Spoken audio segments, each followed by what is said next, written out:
জাকাতের খাত কাদেরকে জাকাত দেওয়া যাবে? প্রিয় ভাইরা আমার, 8 জায়গায় জাকাত দেওয়া যাবে, তার যে কোনো জায়গায় দিলেই হবে, এটা হলো বিশুদ্ধ মত। 8টা জাকাতের খাত আছে, তার মধ্যে থেকে মৌলিক খাত হলো গরিব, অভাবী মানুষ এবং যার কিচ্ছু নাই, নিঃস্ব। একটা হলো কিছু আছে যা দিয়ে তার মাস চলে না, সংসার চলে না, এই ব্যক্তিকে জাকাত দিতে পারবেন। আরেকটা হলো কিছুই নেই, তাকে জাকাত দিতে পারবেন। আরো অনেকগুলো জাকাতের খাত আছে, মৌলিক হলো এই 2টা খাত। এই খাতগুলো যদি নিজের নিকটাত্মীয় হয় তাদেরকে দিলে বরং ডাবল সওয়াব হবে। হাদিসে আসছে, আস-সাদাকাতু আলাল মিসকিনি সাদাকাহ ওয়াস-সাদাকাতু আলা যাবিল আকরিবাই সিলাতুন ওয়া সাদাকাতুন। নিকটাত্মীয় যদি গরিব হয় তাদেরকে যদি জাকাত দেন তাহলে সওয়াব হবে ডবল, আত্মীয়তার সম্পর্ক রক্ষার সওয়াব, জাকাত দেওয়ার সওয়াব। আর সাধারণ গরিবকে দিলে 1 গুণ সওয়াব পাবে। কথা কি বুঝাতে পারছি? 20 মেসকাল 7.5 ভরি স্বর্ণ হলে বাজার বিক্রি মূল্য জিজ্ঞাসা করে শতকরা 2.5 টাকা জাকাত দিতে হবে। আপনার স্ত্রীর, আপনার মেয়ের, সেগুলো যদি আপনার অধীনে থাকে স্বর্ণগুলি, সেটা যদি 7.5 ভরি হয়, আর স্ত্রীকে দিয়ে দিয়েছেন তখন নিজেই মালিক, ওর বাদ দিয়েছে, আপনি দিয়েছেন, সেগুলো নিজেরও মালিক। এগুলো যদি 7.5 ভরি হয় তাহলে তাকে বিক্রি মূল্য জিজ্ঞাসা করে শতকরা 2.5 টাকা জাকাত দিতে হবে। আর সব সোনাদানা আপনার অধীনেই আছে, আপনি মেয়েকে দিবেন, স্ত্রীকে দিবেন। এবার আপনার যদি 7.5 ভরি হয়, 7.25 ভরি হলে জাকাত দিতে হবে না। আল্লাহ বলেছেন কিয়ামতের ময়দানে যেই সম্পদ আপনি জাকাত না দিয়ে সঞ্চয় করেছেন, এগুলোকে জাহান্নামের আগুনে, এই সম্পদগুলোকে পাত বানিয়ে উত্তপ্ত করে এই জাকাত আদায় করে না যে সেই ব্যক্তির কপালে, ললাটে, পিঠে, পার্শ্বদেশে ছেদ দেওয়া হবে। আর বলা হবে, যে সম্পদ গুনে গুনে সঞ্চয় করেছো, জাকাত দাও নাই, আজকে সেই সম্পদের স্বাদ ভোগ করো। আল্লাহ তাআলা আমাদেরকে হেফাজত করুন। জাকাতকে নবী সাল্লাল্লাহু আলাইহি ওয়াসাল্লাম বলেছেন, কিয়ামতের আগে একটা সময় আসবে যে জাকাতকে মানুষ জরিমানা মনে করবে, এটাকে অর্থদণ্ড মনে করবে, লস মনে করবে, যে এটা দিয়ে দিলাম আমার তো কোনো ব্যাক আসবে না। এটা কিয়ামতের আলামত যে মানুষ এটাকে জরিমানা মনে করবে। মনে রাখবেন, জাকাত কখনো লসের প্রজেক্ট না। আপনি যেটা জাকাত দিয়েছেন আপনার আখিরাতের অ্যাকাউন্টে জমা হয়ে গেছে, এটা আপনার কেউ নিতে পারবে না, বিনিময় আল্লাহর কাছে পাবেন। সো এটা আপনার জন্য লসের কোনো জিনিস না, এটাকে জরিমানা মনে করা অনুচিত। জাকাতের গুরুত্ব যদি আমরা বুঝতাম তাহলে জাকাত আমরা কেউ দেওয়া থেকে বিরত থাকতাম না। জাকাত ইসলামের ফরজ বিধান শুধু না, ইসলামের নামাজের পরে যেই রুকুনের গুরুত্ব, সেটা হলো জাকাত। মানবী আমিত্ব ও আপন ভাবধারা আল্লাহর নিকট বিলিয়ে দিতে হয়। আমাকে নিজের মাঝে রাখলে তার সঙ্গে সংযোগ হয় না। তাই আমিত্বের উৎসর্গ আল্লাহর সাথে সংযোগের জন্য একান্তই প্রয়োজন। তাই জাকাত শব্দটি কোরআন শরীফে সালাতের সাথেই পাওয়া যায়। জাকাতের কোরআনিক অর্থ কি? প্রশ্ন। প্রত্যেক নবী যদি জাকাত দিয়ে থাকেন এবং জাকাতের অর্থ যদি মাল ও 2.5 টাকা হয়, তবে প্রথম মানব হযরত আদম আলাইহিস সালাতু ওয়াস সালাম কাকে জাকাত দিবে? কে আর ফাঁকি না দিয়ে এই প্রশ্নটির উত্তর দেবেন কি? আমাদের সমাজে জাকাত যে শব্দটি প্রচলিত হয়েছে জাকাত সম্পর্কে, সেই জাকাতের যে আয়াত, সেইগুলো জাকাতের বেলায় ব্যবহার করে নাই। সাদকার আয়াতকে জাকাত হিসেবে সমাজে প্রচার করা হয়েছে। দেখুন, কোরআনে সাদকার কথা আছে, জাকাতের কথা আছে। জাকাত দিতে হবে, জাকাত দেওয়া ফরজ, ঠিক তেমনি সাদকা করতে হবে, সাদকা করো আল্লাহর হুকুম। এখন জাকাত কি মালের হয়? না, মালের জাকাত হয় না। মাল দিয়ে দেওয়া যায় সাদকা, টাকা দিয়ে টাকার জাকাত হয় না, টাকার হয় সাদকা। স্বর্ণ রূপার জাকাত হয় না, স্বর্ণ রূপার দিতে হয় সাদকা। সম্পদের জাকাত হয় না, সম্পদের দিতে হয় সাদকা। এই সাদকাকেই আমাদের সমাজে অজ্ঞাত কারণে, স্বার্থের কারণে সাদকাকে জাকাতের সাথে যুক্ত করে দেওয়া হয়েছে। এই সমাজের মধ্যে সাদকাকে জাকাত বলে এই প্রচলিত সমাজে এখন আলেম সমাজ প্রচার করে থাকেন। বর্তমান সময়ে কেন স্বার্থের জন্য সাদকাকে জাকাত হিসেবে প্রচার করা হলো? আমি দর্শকদের উদ্দেশ্যে বলতেছি, আপনারা যদি জাকাত সম্পর্কে জানতে চান, যদি গুগলেও আপনারা সার্চ করেন কিংবা কোনো জাকাত সম্পর্কে বই পড়তে যান আলেম উলামায়ে কেরামের লিখিত, তখন দেখবেন তারা সর্বপ্রথমেই সাদকার 2টি আয়াত এনে জাকাতের প্রথমে বসাই দিছে। তার একটি আয়াত হচ্ছে যে সূরা তৌবার 60 নম্বর আয়াত, একটু খুলে পড়ে দেখেন। এইটাকে সর্বপ্রথম সাদকার সাথে যুক্ত করা হয়েছে। আপনারা যদি খেয়াল করেন এই জাকাত সম্পর্কে কুরআনুল মাজিদে যতটি আয়াত আসছে এই আয়াতগুলো বেশিরভাগই সলাতের সাথে যুক্ত। কীরকম? সূরা বাকারায় যদি খেয়াল করেন, আল্লাহ বলতেছেন ইয়া আইয়ুহাল্লাযীনা আমানু ওয়া আকিমুস সালাত ওয়া আতুজ যাকাত ওয়া আকরিদুল্লাহা কারদান হাসানা, যে হে আমানু তোমরা সালাত কায়েম করো, যাকাত আদায় করো এবং আমাকে উত্তম কর্জ দাও। আল্লাহকে উত্তম কর্জ দিতে বলা হয়েছে। এই যাকাত শব্দটি কোরআনের মাঝে প্রায় 36 বারের মতো এসেছে। এই কুরআনুল কারীমের মধ্যে যাকাত শব্দটি বেশিরভাগ সময়েই সলাতের সাথেই এসেছে। আকিমুস সালাত ওয়া আতু যাকাত, সালাত কায়েম করো মানে সংযোগ যোগাযোগ প্রচেষ্টা করো এবং যাকাত দাও। এই সংযোগ যোগাযোগ প্রচেষ্টা করেই তুমি তোমার নফসকে যাক্কা করো, শুদ্ধ করো উৎসর্গের মাধ্যমে। যে আমিত্ব, নিজের মধ্যে যে আমিত্ব, সে আমিত্বকে স্বেচ্ছা উৎসর্গের মাধ্যমে তুমি যাকাত আদায় করো। এখন যাকাতকে প্রচলিত সমাজে মালের মধ্যে নিয়ে দিছে। যাকাত কার হয়? যাকাত কি সম্পদের হয় না নফসের হয়? কারণ আল্লাহ তো কাউকেও, আল্লাহ রব্বুল আলামিন মানুষের জন্য স্বর্ণের গহনা তৈরি করে নাই, রূপার গহনা তৈরি করে নাই। আল্লাহ রব্বুল আলামিন নিজে স্বর্ণের গহনা তৈরি করে মানুষকে দেয় নাই, রূপার গহনা তৈরি করে মানুষকে দেয় নাই।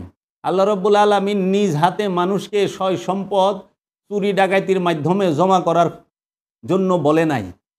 কিন্তু আল্লাহ রব্বুল আলামিন নিজেই আমাদের এই নফসকে সৃষ্টি করেছেন এবং এই দেহের মধ্যে সেট করে দিয়েছেন এবং এই নফসের সাথে ইচ্ছা নামক প্রবৃত্তি, যেটাকে হাওয়া বলা হয় কোরআনের ভাষায়, এই হাওয়া এইটাকে দিয়া দিছে আপন প্রবৃত্তি, ইচ্ছা। সেটাকে পরীক্ষা করার জন্য প্রাণের সাথে দিয়া দিছে, যেই প্রাণের সাথে ইচ্ছা শক্তিটা সীমিত স্বাধীন, ইচ্ছা শক্তিটা অন্য কোনো প্রাণী, কোনো পশু পাখির মধ্যে দেওয়া হয় নাই। অন্য সমস্ত প্রাণীর মধ্যে, পশু পাখির মধ্যে, জীবের মধ্যে প্রাণ দেওয়া হয়েছে তথা নফস দেওয়া হয়েছে, কিন্তু প্রবৃত্তি দেওয়া হয় নাই, ইচ্ছা দেওয়া হয় নাই। Limited free will and choice, সীমিত স্বাধীন ইচ্ছা শক্তিটি কোনো প্রাণীকেই দেওয়া হয় নাই, শুধু জিন আর ইনসানকে দেওয়া হয়েছে। এই সীমিত স্বাধীন ইচ্ছা শক্তিটুকু দেওয়ার কারণেই এই পৃথিবীর বুকে জিন ইনসানকেই, বিশেষ করে আমানুকে সলাত কায়েম করতে বলতেছে, সিয়াম পালন করতে বলতেছে, হজ করতে বলতেছে, যাকাত দিতে বলতেছে, কুরবানি করতে বলতেছে। কেন? ওই যে সীমিত স্বাধীন ইচ্ছা শক্তিটুকু যেন সে নিজের ইচ্ছাই আল্লাহর কাছে উৎসর্গ করে, আল্লাহর ইচ্ছার কাছে অর্পণ করে, আল্লাহর ইচ্ছার কাছে উৎসর্গ করে। তার জন্য রব্বুল আলামিন বলে দিয়েছেন দুইটি রাস্তা, একটি ভালো একটি মন্দ। যদি তুমি ভালো আমল করো এবং ঈমান আনো, আল্লাহর মধ্যে সেজদায়রত হও, নফসকে পবিত্র করো, তাহলে তোমাকে জান্নাত দেওয়া হবে, জাহান্নামে ফেলে দেওয়া হবে যদি তুমি অপকর্ম করো, অসৎকর্ম করো। এই দুইটি বিষয় আল্লাহ রব্বুল আলামিন বলে দিলেন। এখন এই যাকাত অবশ্যই অবশ্যই নফসের এবং কলবের, আপন যে নফসের ইচ্ছাটা, সেই ইচ্ছার সাথে যাকাতের সম্পর্ক। আপনার শরীরের গহনা এবং আলমারিতে যে গহনা, সেই গহনার সাথে ইনকাম ট্যাক্সের সম্পর্ক, সাদাকার সম্পর্ক, যেটাকে আমরা বলি মালের যাকাত। যাকাত দিবেন, পবিত্র হবে। আপনি কি পবিত্র করবেন?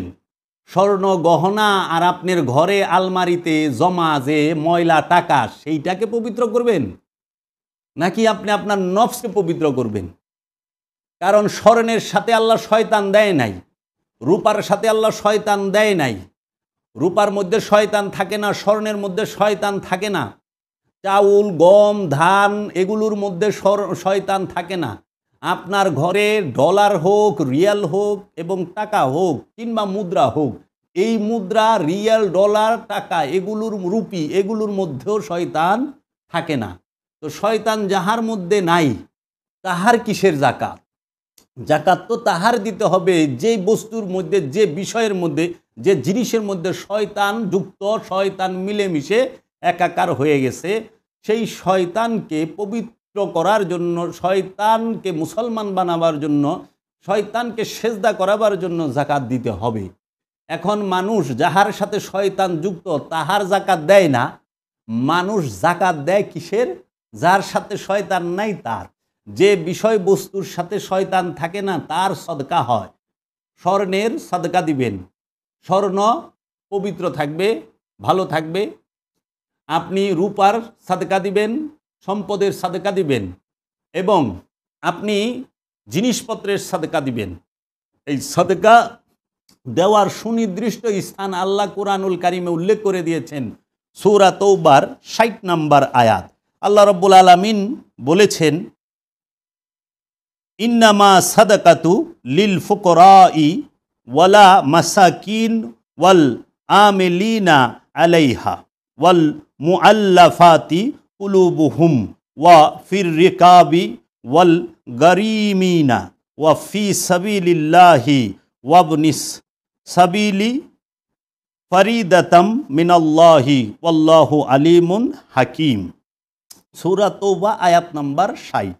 এইখানে রব্বুল আলামিন বলতেছেন, এই সূরা তৌবার ৬০ নম্বর আয়াতের মধ্যে আল্লাহ রব্বুল আলামিন বলতেছেন, নিশ্চয়ই সাদাকা হচ্ছে ফকির ও মিসকিনদের জন্য এবং এতে নিয়োজিত কর্মচারীদের জন্য, যাদের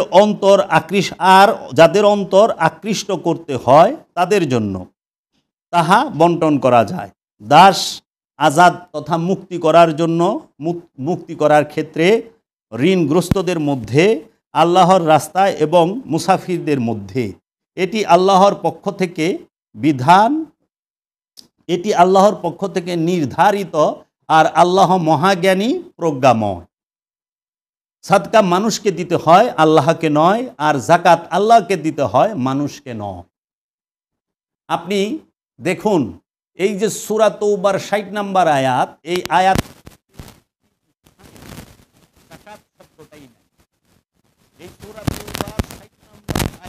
আল্লাহ রাব্বুল আলামিন সাদকা দিতে বললেন, মাল দান করতে বললেন ৮টি স্থানে। এই ৮টি স্থান নির্দিষ্ট করা। এই ৮টি স্থানের মধ্যে ১ নাম্বার স্থানটি হচ্ছে অভাবগ্রস্ত প্রার্থীদের জন্য, যাহারা অভাবের কারণে প্রার্থনা করিয়া থাকে। ২ হইল অভাবীদের জন্য, যাহারা কোনো অবস্থাতেই প্রার্থনা করিবে না। ৩ হইল আমলকারীদের জন্য, অর্থাৎ যাহারা সাদকা আদায় এবং তাহা উপযুক্ত স্থানে বন্টন বিষয়ে কর্মচারী রূপে নিয়োজিত থাকিবে। ৪ হইল অনুরাগী অন্তর বিশিষ্ট দিগের জন্য, অর্থাৎ যাহারা আল্লাহ ও রসুলের প্রতি প্রেমের আতিশয্য অস্বাভাবিক মানবিক অবস্থাপ্রাপ্ত হইয়া উপার্জনের কর্তব্য পালনে বিকল হয়ে পড়ে, তাহাদের জন্য। ৫ নম্বর হইল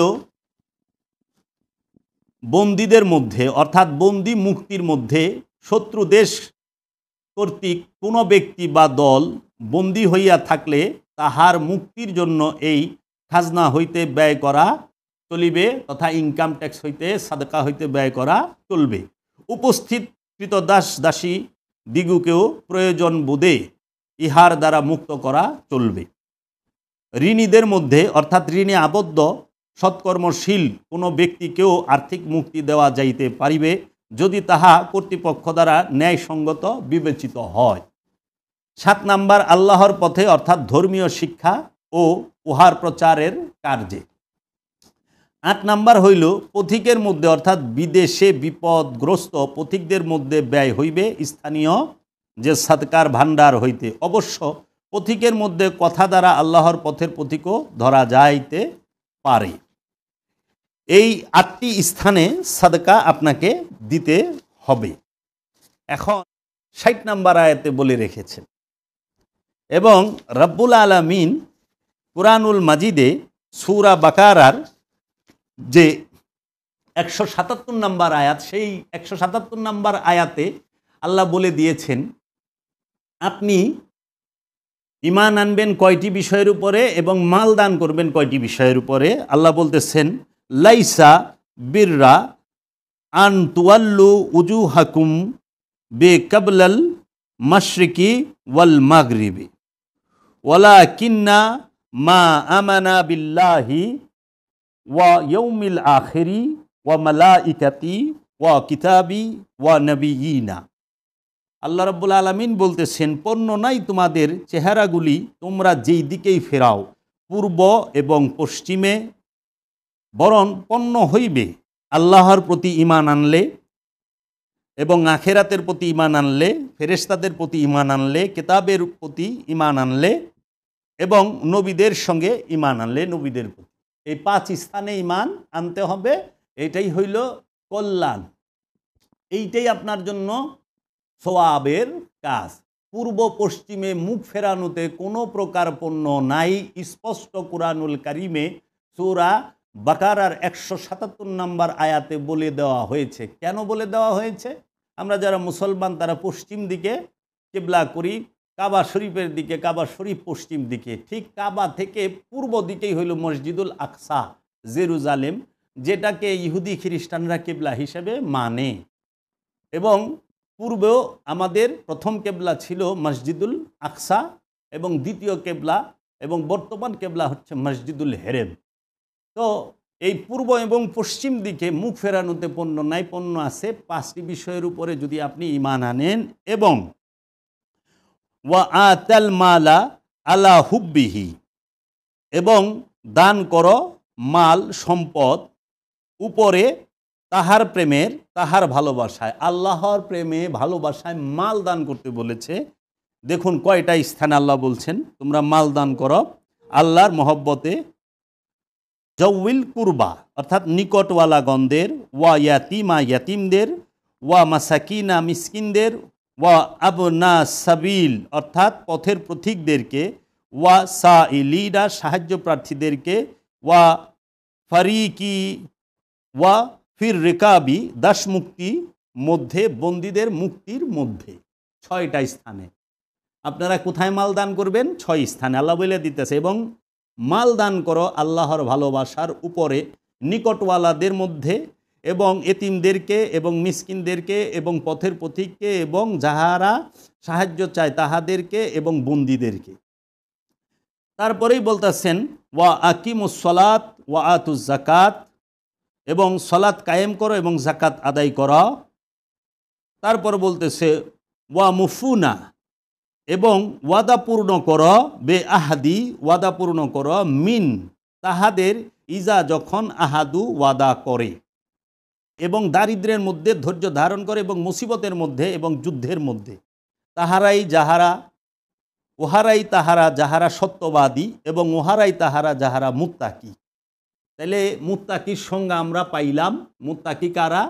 যারা আল্লাহতে ঈমান আনে এবং কেতাবের উপরে ঈমান আনে, আখেরাতের উপরে ঈমান আনে, ফেরেশতাদের উপর ঈমান আনে, নবীগণদের উপর ঈমান আনে এবং আল্লাহর মহব্বতে 6 স্থানে মাল দান করে নিকটওয়ালাদের প্রতি, এতিমদের প্রতি, মিসকিনদের প্রতি, পথের পথিকদের প্রতি এবং যাহারা সাহায্য প্রার্থী তাদের প্রতি এবং বন্দীদের প্রতি, এবং সালাত কায়েম করে, যাকাত আদায় করে এবং ওয়াদা পূর্ণ করে তাহাদের যাহারা তাদের সাথে ওয়াদা করেছে, এবং দারিদ্রতার মধ্যে ধৈর্য ধারণ করে এবং মুসিবতের মধ্যে এবং যুদ্ধের মধ্যে ধৈর্য ধারণ করে, তাহারাই সত্যবাদী এবং মুত্তাকি। আমরা মুত্তাকির পরিচয় পাইলাম। মুত্তাকির গুণগুলো স্পষ্ট বলে দেওয়া হইল। 5টা বিষয়ের উপরে ঈমান আনে, 6 স্থানে মাল দান করে এবং সালাত কায়েম করে, যাকাত আদায় করে এবং দারিদ্রতার মধ্যে ধৈর্য ধারণ করে এবং যুদ্ধ বিগ্রহের মধ্যে তাহারা ধৈর্য ধারণ করে, তাহারাই কি? সত্যবাদী এবং মুত্তাকি। এই যে মুত্তাকির গুণ, মুত্তাকির গুণ এইখানে খুঁজা বাইর করবেন। 6 5 11টা, ওয়াদা পালন করে 12টা, তারপরে যায়া দারিদ্রতার মধ্যে ধৈর্য ধারণ করে, মুসিবতের মধ্যে ধৈর্য ধারণ করে। এই হলো 14টা, তা এবং সত্যবাদী মুত্তাকির গুণ 15টা পাইলাম এইখানে। 14 থেকে 15টা মুত্তাকির গুণ, মুসল্লির গুণও আছে, আজকে বলবো। তাই আমরা দেখতে পাই মাল দিতে হয় মানুষকে, সাদকা দিতে হয় মানুষকে।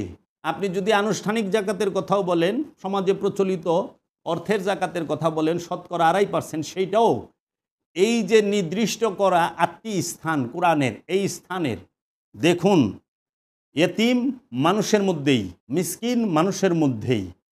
এইখানে বলা হয়েছে পথের পথিক, মুসাফির, এইটাও মানুষের মধ্যে, সাহায্য প্রার্থী এটাও মানুষের মধ্যে, এবং বন্দি এটাও মানুষকে কেন্দ্র করে।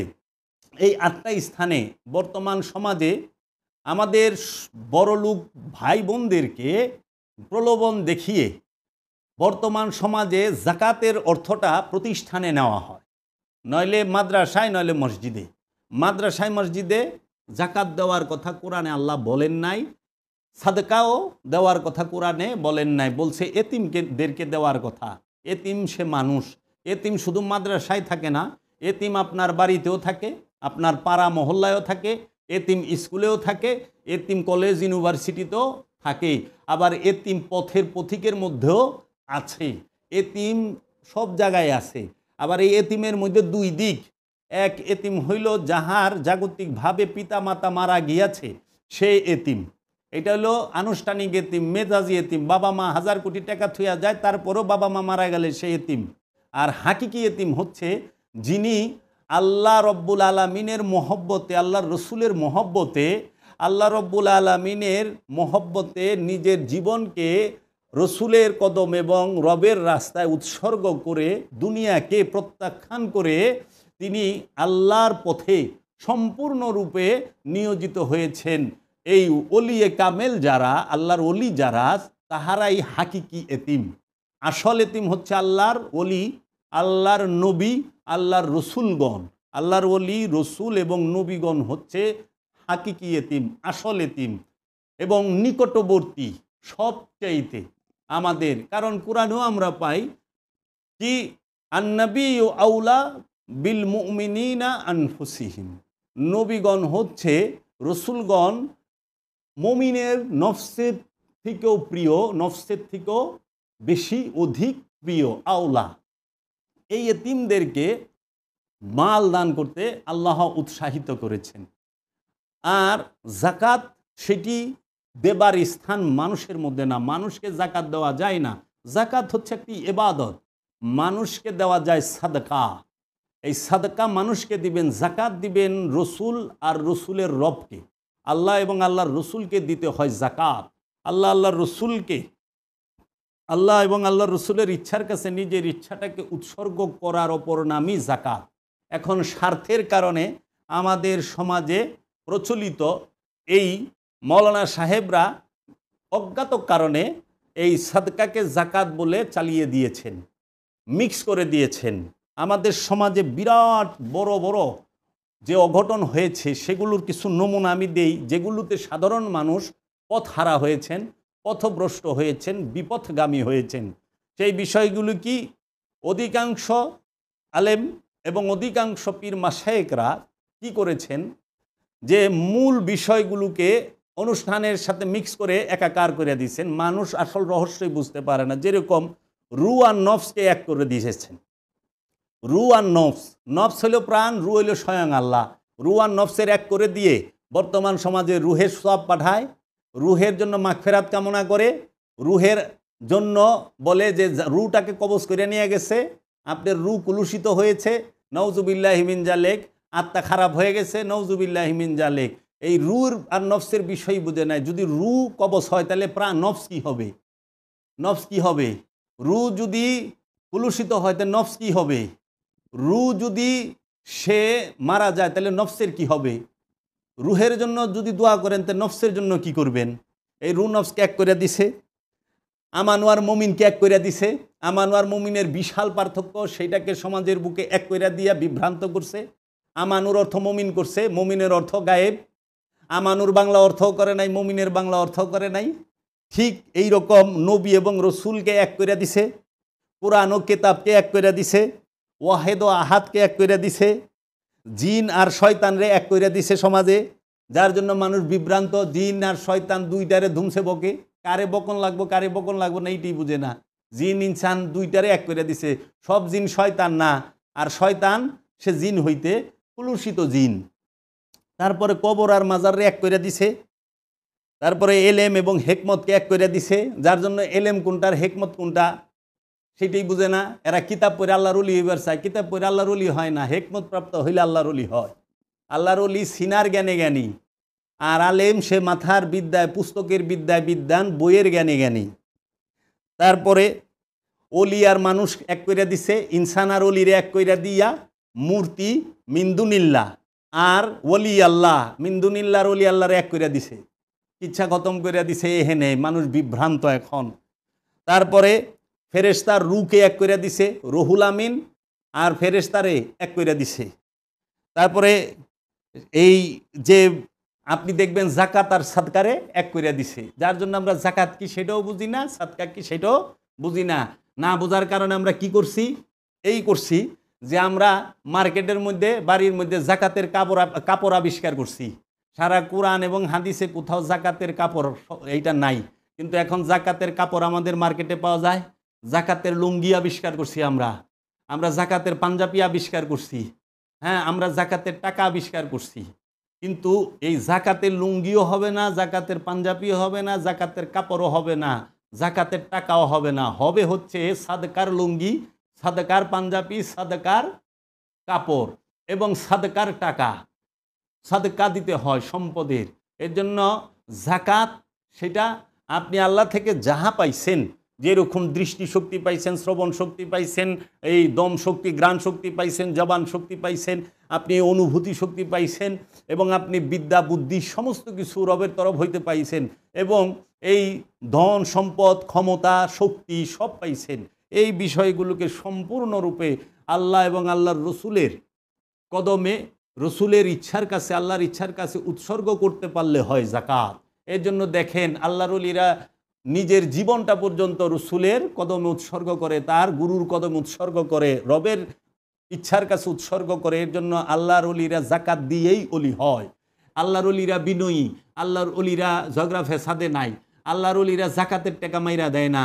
এমনও তো কেস বাইরাইছে আমাদের দেশে, জাকাতের টাকা মাইরা দিছে, জাকাতের টাকা মাইরা দেয়। আপনি 1 লক্ষ টাকা মাদ্রাসায় এতিমের দিবেন নিলেন, দিচ্ছেন মাদ্রাসায় একজনকে, যে হয়তো প্রিন্সিপাল সাহেব, ভাইস প্রিন্সিপাল সাহেবরে দিলেন, সব মাদ্রাসায় না, অধিকাংশ মাদ্রাসায়। উনি কি করলো, 1 লাখের মধ্যে 1-2 হাজার বিলাইলো, আর বাকি 98,000 পকেটে করে বাইত লয়ে যাইয়া জায়গা কিনার ফন্দি, বাড়ি করার ফন্দি। এই তো হচ্ছে সমাজে। এতিমি রয়ে যাইতেছে, আর যে টাকা উঠাইবার লইছে রিসিট দিয়া, তার বাড়ি গাড়ি সব হচ্ছে। আপনি খোঁজ লইয়া দেখেন, আমরা দেখেই কথা বলি। এর জন্য এতিমকে যদি দেন, এতিমের হাতে দিবেন সাদকার টাকাটা। আপনি যদি একটা স্কুলে বলেন, মাদ্রাসায় বলেন, 100 জন এতিম থাকে, দাঁড় করান সবাই লাইন ধরে, আপনি নিজ হাতে 1 লক্ষ টাকা দিতে হইলে 1000 করে দেন, 2 লক্ষ দিতে হইলে 2000 করে দেন। নিজ হাতে যার যার হাতে দিয়ে আইবেন, একজনের হাতে দিয়েন না। দিলে পরে ওনাদের হাতে টাকা পয়সা হয়, পরে খালি এরা কুদাকুদি করে, মারামারি করে। এই যে দেখবেন এই জাকাতের টাকা জমা কইরা এখন ওলি আল্লাহ দরবার চ্যালেঞ্জ করে, ভাঙচুরে খরচ করে। আপনি চাইয়া দেখবেন এই যে বর্তমানে যে মাজারে হামলা হচ্ছে, এর পিছনে জাকাতের টাকা অনেক ভূমিকা আছে। তাই আমি আপনাদেরকে অনুরোধ করি, আপনারা কখনোই কোনো প্রতিষ্ঠানকে জাকাতের অর্থ দিবেন না। জাকাতের অর্থ দিবেন আপনারা এতিমদের হাতে, মিসকিনদের হাতে, সাহায্য প্রার্থীর হাতে, বন্দীদের হাতে, আত্মীয় স্বজনের মধ্যে যদি কেউ দরিদ্র থাকে তাকেই। এবং যদি আপনার নিকটে কোনো প্রকার সাধু কিংবা মুসল্লি যে মুরাকাবা মুশাহেদায় লিপ্ত, দিনের কাজে লিপ্ত, তাকে আপনি দিতে পারেন, যেটা মানবের কল্যাণ হবে, সৃষ্টির কল্যাণ হবে, মানব জাতির কল্যাণ হবে সেইখানে। আর জাকাত এই বিষয়টা আমার মনে হয় সবার একটু গবেষণা করা উচিত কোরআনুল কারীম থেকে।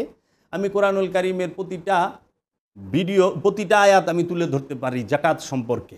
জাকাত সম্পর্কে যে আয়াতগুলো এসেছে, সেই আয়াতগুলো সম্পর্কে স্পষ্টভাবে তুলে ধরা যায়। আমাদের সমাজে যে জাকাতের বিষয়ে আমাদের সমাজে যে প্রচলিত ধারণা, সেইটা একটু গবেষণা করা দরকার এবং সত্যের সাথে মিথ্যাকে মিশ্রণ না করা ভালো। যেটা যা সেটাকে তাই বলা উচিত। আমরা কেন সাদকা হিসাবে এটাকে নির্দিষ্ট করি না? আপনি একটু দেখেন, বাংলাদেশের মানুষ সব জায়গায় সব সময় জাকাত দেওয়ার উপরে থাকে। যদি মাল হয়, আপনি খেয়াল করে দেখেন, বাংলাদেশের মানুষ যদি ঘর থেকে বের হয়, গাড়িতে ভিক্ষুক দাঁড়ায় রয়েছে, স্ট্যান্ডে ভিক্ষুক দাঁড়ায় রয়েছে, রাস্তার মোড়ে ভিক্ষুক দাঁড়ায় রয়েছে, তারেও প্রতিদিন সাদকা করতেছে। আবার যখন সে বাজারে যায়, মার্কেটে যায়, যে কোনো একটা পণ্য ক্রয় করে, সেখানে ভ্যাট দিতেছে। আবার এই ভ্যাট যখন তিনি আবার রমজান মাস আসে, তখন আবার তারে জাকাত দিতে হইব, যেটা বিশ্বের অন্য দেশে খুব কম দেখা যায়। যে সে প্রতিদিন ভিক্ষুকরে ভিক্ষা দিচ্ছে, মার্কেটে যায় পণ্য কিনে ভ্যাট দিচ্ছে, বছরে তার ইনকাম ট্যাক্স দিতে আছে সরকারে, আবার সে রোজার মাসে জাকাতও দিতে আছে। মানে দেওয়ার আর শেষ নাই। অন্য সমস্ত রাষ্ট্রে ইনকাম ট্যাক্স নিলে সেইখানে আর এক্সট্রাভাবে অর্থের জাকাত নেয় না। আর আমাদের দেশে ভিক্ষাও নেয়, সরকারে ইনকাম ট্যাক্সও নেয়, আবার পণ্যের উপরে কাপড়ের উপরে ভ্যাটও নেয়, আবার রোজার মাসেলে জাকাতও দেওয়ান লাগবো। দিবি না যাবি কোথায়? যা আছে সব দে, আমাকে খালি দিয়া দে, এই রকম হাল। এবং আপনাকে আরেকটু বিষয় আমি যদি দেখি, যে এই কোরআনুল মাজিদে জাকাত সম্পর্কে, কোরআনে সলাতের সাথে জাকাত কথাটা কতবার এসেছে এবং কোন কোন সূরায় এসেছে, কোরআনের আয়াতের তাহার দলিল। এই সলাতের কথা কোরআনে 82 বার এসেছে, সালাতের সাথে জাকাতের কথা এসেছে কোরআনে 25 বার, মোট এসেছে 32 বার। 9টি মাদানী সূরা ও 5টি মাক্কি সূরা, 9টি মাদানী সূরা এবং 5টি মাক্কি সূরায় জাকাতের কথা আসছে। এখন জিজ্ঞেস করি, সর্বপ্রথম ইবাদতের নাম যদি জিগায়, বলে যে সলাত। তো 5টা মাক্কি সূরার মধ্যে জাকাতের কথা আসছে। তো মক্কায় থাকা অবস্থায়ও জাকাত দেওয়ার কথা ছিল। এখন আমি আপনাদের আশ্চর্যমূলক 2-3টা দলিল দেই, আপনারা সংগ্রহ করে নেন এবং আপনাদের কাজে আসবে। সেইটি হইল, আপনারা একটু খেয়াল করেন, জাকাত শুধু আমাদের মুসলমানদের জন্য, এই ইসলাম ধর্মের অনুসারী আমরা যারা, যে 1450 বছর ধরে দয়াল রসুল সাল্লাল্লাহু আলাইহি ইসলামের আগমনের পর থেকেই শুরু, নাকি আগেও ছিল? জাকাত সর্বসময়ে সকল নবীর বেলাই ছিল। সলাত এবং জাকাতের কথা, সলাত এবং জাকাতের কথা অন্য অন্য নবীদের বেলায়ও ছিল। তা আমরা মুসলমানরা যদি এই মহানবী মুহাম্মদ সাল্লাল্লাহু আলাইহি ওয়াসাল্লামের উম্মতেরা যদি শতকরা 2.5 টাকা জাকাত দেই, তাহলে পূর্ববর্তী নবীদেরকে, নবীগণ এবং তাহার উম্মতেরা কি জাকাত দিয়েছেন? প্রশ্ন আসে যে পূর্ববর্তী নবী রসুলগণ কোন সালাত করেছেন এবং কোন জাকাত দিয়েছেন, সেইটার পূর্ববর্তী নবীগণদের উম্মতেরা কোন সালাত করেছেন এবং কোন জাকাত দিয়েছেন, তাহলে অবশ্যই সেটি দায়মি সালাত এবং নফসের জাকাত, মালের জাকাত নয়। পূর্ববর্তী নবীগণও যে জাকাত দিয়েছেন এবং তাহারাও যে সালাত করেছেন, সেই সম্পর্কে আপনাদেরকে আমি 2-1টা দলিল কোরআন থেকে দিই, আপনারা একটু খেয়াল করেন। এখন এই মালের যে জাকাত, ইনকাম ট্যাক্স, সম্পদের উপরে কর, এইটার চালু হইল কবে থেকে? এইটার চালু হইল হযরত আবু বকর সিদ্দিক রাদিয়াল্লাহু তাআলা আনহুর জমানা থেকে। আল্লাহর রসুল রাহমাতাল লিল আলামিনের পর্দা গ্রহণের পর থেকে, আবু বকর সিদ্দিক খলিফা হওয়ার পরে এই জাকাত, মানে মালের জাকাত, ইনকাম ট্যাক্স শতকরা 2.5%, এই প্রথা চালু হইল। এবং এই ইনকাম ট্যাক্সকে কেন্দ্র করেই আওলাদে রসুলের প্রথম যিনি আওলাদ, তিনি মা ফাতেমাতুজ জাহরা আলাইহিস সালাতু আসসালাম শাহাদাত বরণ করেন। মা ফাতেমা আলাইহিস সালাতু আসসালামের শাহাদাতের সাথে এই ইনকাম ট্যাক্সের একটা সম্পর্ক আছে। সেইটা কি? যখন এই ইনকাম ট্যাক্সটা চালু করা হয় আবু বকর সিদ্দিক রাদিয়াল্লাহু তাআলা আনহুর আমলে, সেই আমলে অনেকে মানে মুসলমানদের মধ্যে, রসুলের সাহাবাই কেরামদের মধ্যে অনেকে মাইনা নেয় না। যারা মানে না তাদেরকে কঠোর হস্তে দমন করে। এর মধ্যে মাওলা আলী কারামাল্লাহু ওয়াজহু, তিনি এইটার সম্পর্কে ভালো মন্দ কোনো কিছুই বলেন নাই, যার কারণে মাওলা আলী কারামাল্লাহু ওয়াজহুকে গ্রেফতার করে এই খলিফার প্রাসাদে, খলিফার এই যে মাকতাব সেখানে আনার জন্য, খলিফার যে ভবন সেখানে আনার জন্য কিছু লোক, শতাধিক লোক পাঠানো হয়েছিল। সেই সময় মাওলা আলীকে গ্রেফতার করা নিয়ে যে খবরটা আসে, সেই খবরে যখন মা ফাতেমাতুজ জাহরা মদিনার মাওলা আলীর ঘরের, মা ফাতেমার ঘরের দরজা লাগায়া দেয়, সেই দরজাটাকে যখন বাহির থেকে নক করা হয় যে খোলেন, খোলা হয় না। মা ফাতেমা তিনি দরজা বন্ধ করে দরজার মধ্যেইভাবে পিছন দিয়া দাঁড়ায় থাকেন। ওই সময় মা ফাতেমা ছিল গর্ভবতী, পেটে বাচ্চা ছিল। সেই মা ফাতেমা বলেছেন, আমার সামনে থেকে মাওলা আলীকে কেউ গ্রেফতার করে নিয়ে যেতে পারবে না।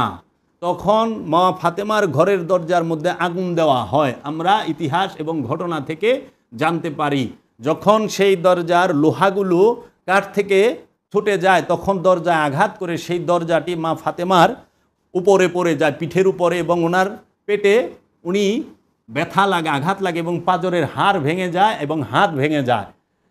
তখন মা ফাতেমার গর্ভের যে সন্তান ইমাম মহসিন, তিনি শহীদ হন। মা ফাতেমা অসুস্থ হয়ে, ব্লিডিং হইতে হইতে তিনি এই রমজানের মধ্যে, বলা হয় 3 রমজানে তিনি শাহাদাত বরণ করেন। মাওলা আলীকে যখন নিয়ে টানা হেসরা হয়, তখন আঘাত লাগে। আমরা ঘটনা থেকে এই মা ফাতেমার শাহাদাতের যে ঘটনা আমরা শুনে আসি, তার সাথে এই ইনকাম ট্যাক্সের একটা সম্পর্ক আছে, আমরা এটা শুনে থাকি। তো এই ইনকাম ট্যাক্স শতকরা 2.5%, এটা মা ফাতেমা, হযরত আবু বকর সিদ্দিকের জমানা থেকে চালু হয়। আর যাকাত এই বিষয়টি এবং সলাত এই বিষয়টি পূর্ববর্তী নবীদের থেকেও চালু হয়। এখন আপনারা যদি একটু খেয়াল করেন, সূরাতুল মারিয়াম, সূরাতুল মারিয়ামের 55 নম্বর আয়াত যদি আপনারা একটু খেয়াল করেন, দর্শক মণ্ডলী আপনারা কোরআনের অ্যাপস খুলে দেখতে পারেন। এইখানে বলা হচ্ছে, এবং তিনি ছিলেন আল্লাহর পরিবারবর্গের প্রতি তিনি ছিলেন তাহার পরিবারবর্গের প্রতি আদেশকারী সলাত এবং জাকাতের সাথে, এবং তিনি ছিলেন তাহার রবের নিকট প্রিয় ভাজন। আপনারা যদি সূরা মারিয়ামের 54 নম্বর আয়াতটা পড়েন, ওইখানে আছে ওয়াজকুরু ফিল কিতাবে ইসমাঈলা ইন্নাহু কানা সাদিকাল ওয়াদি ওয়া কানা রাসূলান নাবিয়ান, এবং জিকির করুন, স্মরণ করুন আপনার কেতাবের মধ্যে ইসমাঈলকে, নিশ্চয়ই তিনি ছিলেন প্রতিশ্রুতিতে সত্যশ্রয়ী এবং তিনি ছিলেন রসুল নবী। তারপরে 55 নম্বর আয়াতে বলা হচ্ছে ওয়াকানা ইয়ামুরু আহলাহু বিসসালাতি ওয়াজ যাকাতি ওয়াকানা ইনদা রাব্বিহিম মারদিয়ান, এবং তিনি ছিলেন তাহার পরিবারবর্গের প্রতি আদেশকারী সলাত এবং জাকাতের সাথে, এবং তিনি ছিলেন তাহার রবের নিকট প্রিয় ভাজন। খেয়াল করুন, সূরা মরিয়মের 54 এবং 55 নম্বর আয়াতে ইসমাঈল আলাইহিস সালাতু ওয়াস সালাম তার পরিবারবর্গকে সলাত এবং জাকাতের আদেশ দিচ্ছেন। তার পরিবারবর্গ, রসুলের পরিবারকে, রসুলের মুরিদ এবং পরিবারের লোকজন, তার স্ত্রী সন্তান, এরা এই তাদেরকে সলাত এবং জাকাতের কথা বলতেছেন। ইসমাইল নবী কত % জাকাত দিছেন, কোন মালের জাকাত দিছেন, কিসের জাকাত দিছেন, একটু খেয়াল করেন। সেই সময় কিসের জাকাত দিত? তাহলে পূর্ববর্তী নবীদেরও জাকাতের কথা কোরআনে আছে। আসেন আরেকটা দলিল দেই। আপনারা যদি একটু খোলেন সূরাতুল মায়েদা, সেই সূরাতুল মায়েদার মধ্যে, সূরাতুল মায়েদার 12 নম্বর আয়াত খোলেন, সেইখানেও দেখবেন বনি ইসরাইলদেরকে যাকাত এবং সালাতের কথা বলা হয়েছে। একটু খেয়াল করেন, সূরাতুল মায়েদার 12 নম্বর আয়াতে বলা হচ্ছে, এবং অবশ্যই আল্লাহ বনি ইসরাইলদের হইতে অঙ্গীকার গ্রহণ করিয়াছিলেন, এবং আমরা তাহাদের মধ্য হইতে 12 জনকে সর্দার করিয়া পাঠাইলাম, নিযুক্ত করিলাম, এবং আল্লাহ বলিলেন যে নিশ্চয় আমি তোমাদের সাথেই আছি, যদি তোমরা সলাত কায়েম করো এবং জাকাত আদায় করো এবং আমার রসুলগণের প্রতি ঈমান আনো এবং তাহাদেরকে সম্মান করো এবং আল্লাহকে কর্জে হাসানা প্রদান করো, তাহা হইলে অবশ্যই আমি তোমাদের পাপসমূহকে মিটাইয়া দেব, এবং অবশ্যই আমরা তোমাদেরকে জান্নাতে দাখিল করাইব, যাহার পাদদেশ দিয়া নহরসমূহ প্রবাহিত রহিয়াছে। সুতরাং উহার পরও তোমাদের মধ্য হইতে যেই ব্যক্তি কুফরি করিবে সুতরাং সে সরল পথের পরিবর্তে গুমরাহিতে লিপ্ত হইবে। সূরা মায়েদার 12 নম্বর আয়াতে বনি ইসরাইলদের থেকে অঙ্গীকার গ্রহণ করছে আল্লাহ যে তোমরা সলাৎ কায়েম করবে এবং জাকাত আদায় করবে। তাহলে বনি ইসরাইলরা কোন সলাৎ পড়তো? ওয়াক্তি 5 ওয়াক্ত নাকি দায়মি? ইসমাইল নবী পরিবারবর্গকে এবং তার উম্মতদেরকে সে কোন সালাতের আহ্বান করছে? 5 ওয়াক্ত না দায়মি? এর জন্য দায়মি সলাতের শুরু বাবা আদম থেকে এখন পর্যন্ত এই দায়মি সলাতের কথা কোরআনে স্পষ্ট আসছে এবং কিয়ামত পর্যন্ত চলবে। তো যাহারা এই বলে দায়মি নামাজ বলতে কোনো নামাজ নাই, তারা কোরআনকে অস্বীকার করে, তারা কোরআনের হুকুমকে অস্বীকার করে। কারণ কোরআনে স্পষ্ট সূরা মারিজের 23 নম্বর আয়াতে আল্লাহ বলতেছে আল্লাযিনা হুম আলা সলাতিহিম দায়মুন, তারাই মুসল্লি যারা সর্বক্ষণ রবের সাথে সংযোগ যোগাযোগের সলাতের মধ্যে অবস্থান করে। তাহলে আপনারা এখানে পাইলেন আমি দলিল ছাড়া কথা বলি না, আমি আজগবি শরীফ থেকে কথা নিয়ে সেইখানে ধাক্কায়া যেইখানটা ঢুকবে না সেইটা, আর স্বার্থের জন্য বলি না। স্বার্থের জন্য সত্যকে ঢেকে রেখেছে, স্বার্থের জন্য সত্যকে ঢাকা হয়েছে, স্বার্থের জন্য সত্যকে মূলকে অনুষ্ঠানের সাথে মিক্স করে একাকার করে দেওয়া হয়েছে। ওয়াক্তি নামাজের প্রচার হয়েছে, দায়মি নামাজের প্রচার হয় নাই। ওয়াক্তি সলাতের প্রচার হয়েছে, দায়মি সলাতের প্রচার হয় নাই। কেন হয় নাই? কারণ ওয়াক্তি সলাতের সাথে ইমাম সাহেবের চাকরি জড়িত, ওয়াক্তি সালাতের সাথে অনেক প্রকার আর্থিক এবং স্বার্থের লেনদেন আছে।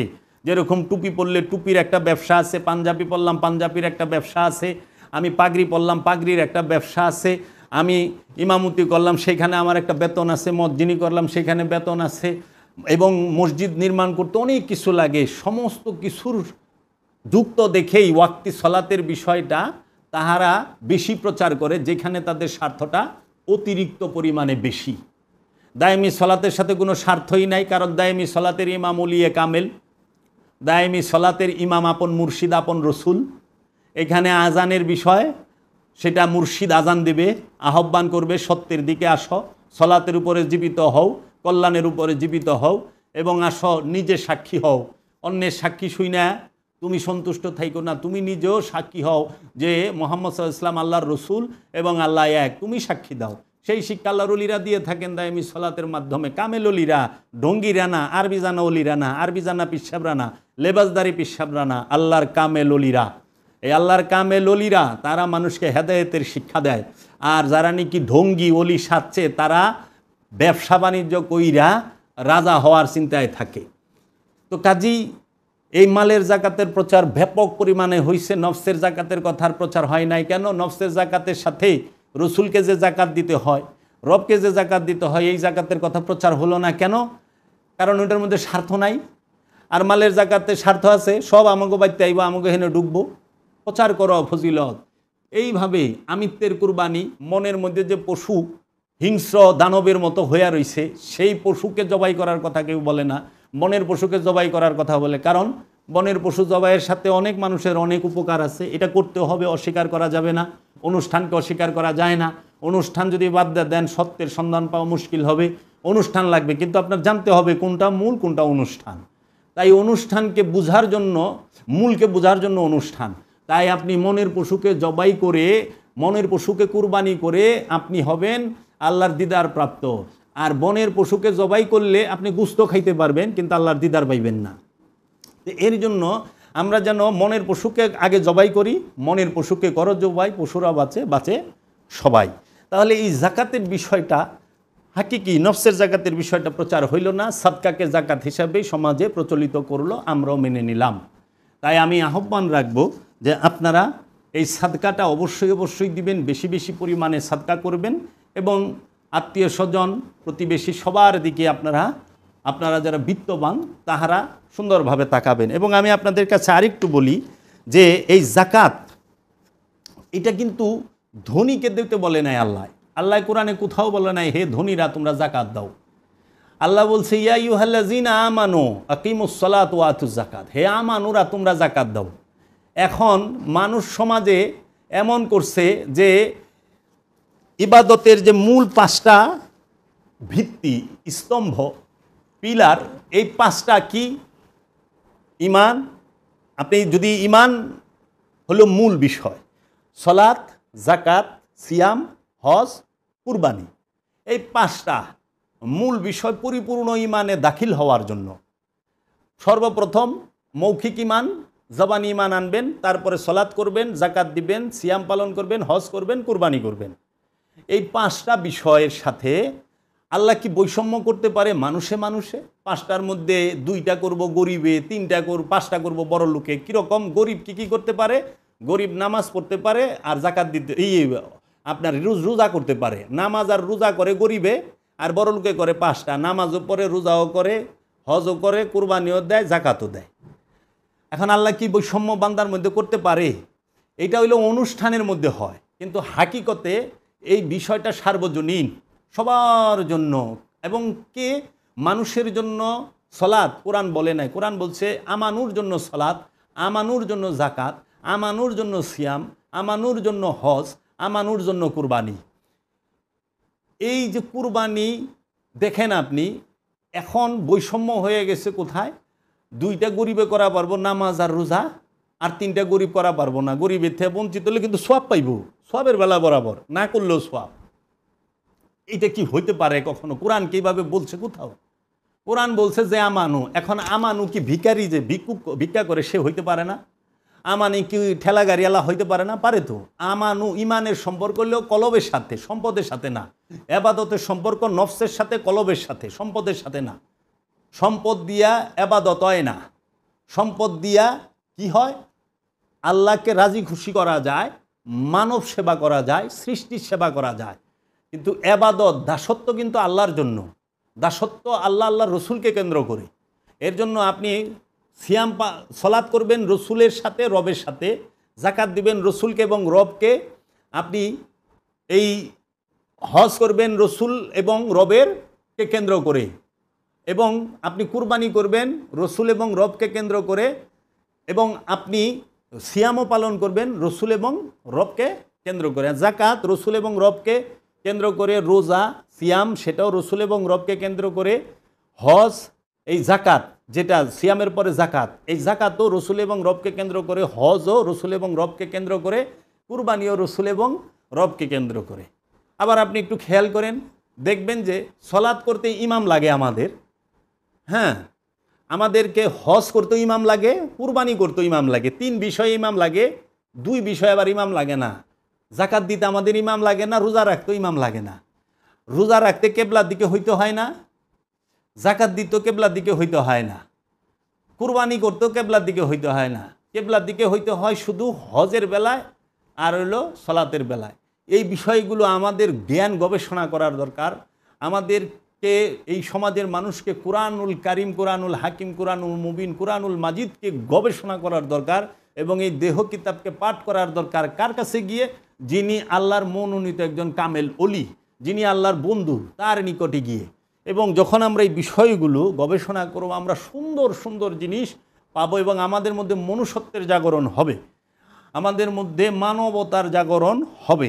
আমি আপনাদের সামনে সর্বশেষে একজন মহান আল্লাহর ওলির কালাম আমি পাঠ করব। আমি আপনাদের সাথে আরও অনেক কথা বলতে পারতাম, ভিডিওটি অনেক বড় হয়েছে এমনিতেও।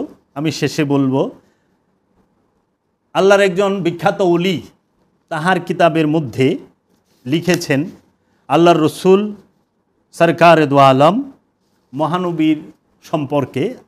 আমি এই বাণীটি দিয়ে আপনাদের সামনে থেকে আজকের আলোচনা রাখব। আন্তা নূরুন নূরি ইয়া রসুল আল্লাহ। আল্লাহর হাবিবকে বলতেছেন, আল্লাহর হাবিবের প্রশংসায়, আন্তা নূরুন নূরি, তোমার নূর আমারই নূর, ওয়া সিররু সিররি, এবং তোমার রহস্য আমারই রহস্য, ওয়া কানজুল হেদায়াতি, তুমি আমার হেদায়েতের ভাণ্ডার, ওয়া খাজানুল মারেফাতি, তুমি আমার মারেফাতের ভাণ্ডার। জাআলতু ফাদলাকা মুলকি মিনাল আরশি ইলা মুতাতাসসারা কুল্লুহুম ইয়াতলুবুনা রিজাই, আমি আমার সৃষ্টি থেকে তোমার প্রতি যে অনুগ্রহ নির্দিষ্ট করিয়েছি তা আরশ হইতে তাতাসসারা পর্যন্ত, ওয়া আনা আতলবু রিজাকা ইয়া হাবিবি ইয়া মুহাম্মদ ইয়া মুস্তফা সাল্লাল্লাহু আলাইহি ওয়াসাল্লাম। এবং আমি আল্লাহ কামনা করি তোমার সন্তুষ্টি হে আমার হাবিব বন্ধু, হে মুহাম্মদ, হে মুস্তফা সাল্লাল্লাহু আলাইহি ওয়াসাল্লাম। ইয়া মুহাম্মদ ইয়া ইমামে কিবলাতাইন ইয়া শাহেন শাহে মিরাজ ইয়া আসরারে জুল জালাল ইয়া ফকরে আরব ইয়া সরকারে দো আলম ইয়া আবুল কাশিম, তুমি পরিপূর্ণতার একমাত্র ভাণ্ড, পরিপূর্ণতা তোমার ভাণ্ড হতে আগমন করে, পরিপূর্ণতার আরেক নাম কামালিয়াত। उधर चरखे बनी वाले इधर शक्ले जमी वाले, वहाँ चर्चा मोहम्मद का यहाँ भी चर्चा मोहम्मद का। अस्सलामु अलैकुम।